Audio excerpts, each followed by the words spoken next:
muissakin tilanteissa. Se iso tosiaan, että ensimmäinen havainto on se, että tämä päällä olevan asento määritti sen, että joko tarjolla on kädet tai lanti. Mutta ne ei oikein molemmat ei ole koskaan tarjolla. Molemmat ei ole koskaan tarjolla, toinen on aina tarjolla. Koska jos mun lantio on takana, väistämättä mun kädet on edessä. Jos mun kädet on takana, väistämättä mun lantio on edessä. Mä joudun jomman kumman aina jossain määrin paljastamaan. Ja sitten niin se seuraava havainto on se, että tämän asennon viime kädessä päättää tää päällä oleva. Alla oleva ei oikein pysty pakottamaan sitä. Jos Henri päättäväisesti tulee lantio edessä, pääpystyssä lantio edessä, mä en oikein voi pakottaa häntä. Jos hän tulee ylävartalo pystyssä, mä en voi pakottaa häntä kääntää sitä ylävartaloa vaan. Mä voin kokeilla, että onko hän päättäväinen. Ja mä voin kokeilla ja vetää täältä. Ja jos hän ei ole oikein päättäväinen, niin voi olla, että hän laskeutuu sieltä sitten vaakaan. Ja hän alkaa antaa ne kädet. Mutta jos hän on päättänyt, että hän pitää sen pystyssä, mä en pysty pakottaa häntä. Jolloin jos kaveri tulee pystyssä, mä en voi pakottaa häntä vaakaan. Jos kaveri tulee vaakassa, mä en voi oikein pakottaa häntä pystyyn. Mä voin kokeilla, että jos hän ei ole päättäväinen, jos mä vähän työnnän, niin ehkä hän muuttaa sen asentonsa, ehkä hän nousee jaloilleen. Mutta jos hän on päättänyt, että hän tulee vaakassa, mä en voi pakottaa häntä. Jolloin, jos me ollaan itse alla, pitää mielessä, että toi päällä oleva kuitenkin päättää sen asentonsa, niin mulla olisi hyvä olla joku vastaus näihin molempiin tilanteisiin. Jos mulla on aika yleistä, että ihmisillä on yksi suosikkikaardi, ja se on ihan luontevaa, se on ihan luonnollista, että joku kehittyy suosikiksi.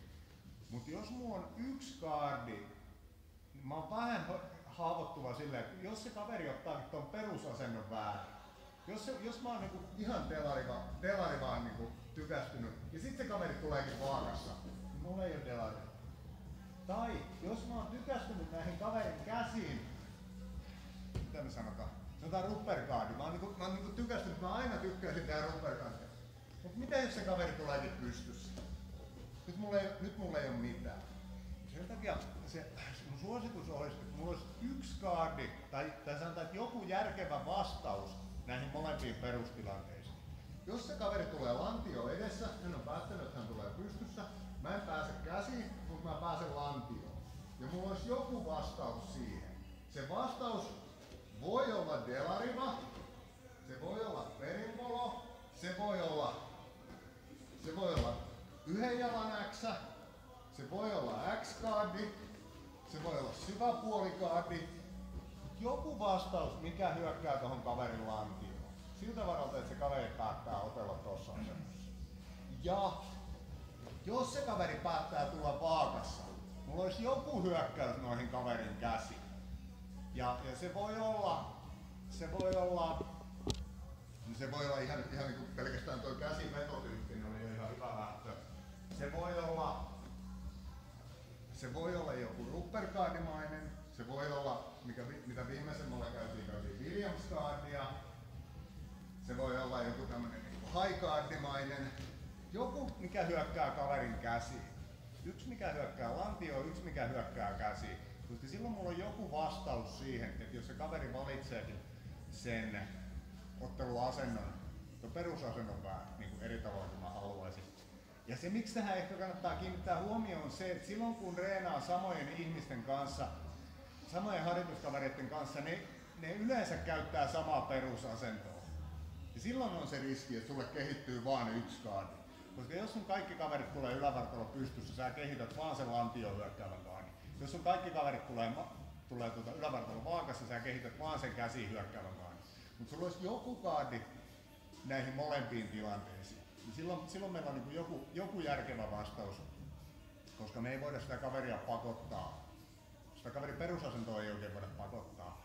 Ja vielä viimeinen pointti, kun nyt me räännettiin Kiin kanssa, mutta ilman Kiitä se vielä korostuu. Koska mä voin sentään niin vähän vaikuttaa näillä mun otteilla siihen kaveriin, tai mä voin houkutella sitä kaveria vaihtaa asentoa.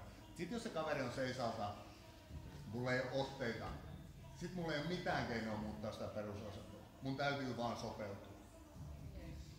Ja tuolla sit sen perusasennon sisällä, sit niinku, se mun mielestä jo riittää. Jos näihin molempiin perusasentoihin on vastaus, niin se sitten riittää. Jos teillä on delariva, niin niistä nyansseista, miten kaveri tuossa pystyssä on, niin te kyllä pystytte löytämään, niin sen delarivan pystyy jo pakottaa.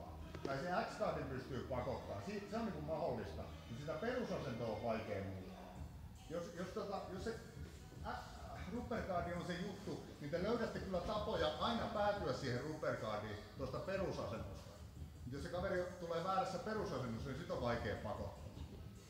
Eli ylävartalo pystyssä olisi yksi kaardi siihen, ylävartalo pystyssä hyökätään lantioon, ylävartalo vaakassa hyökätään käsiin, olisi yksi kaardi siihen. Käytetään vielä hetki siihen, mallataan tätä ajatusta vielä.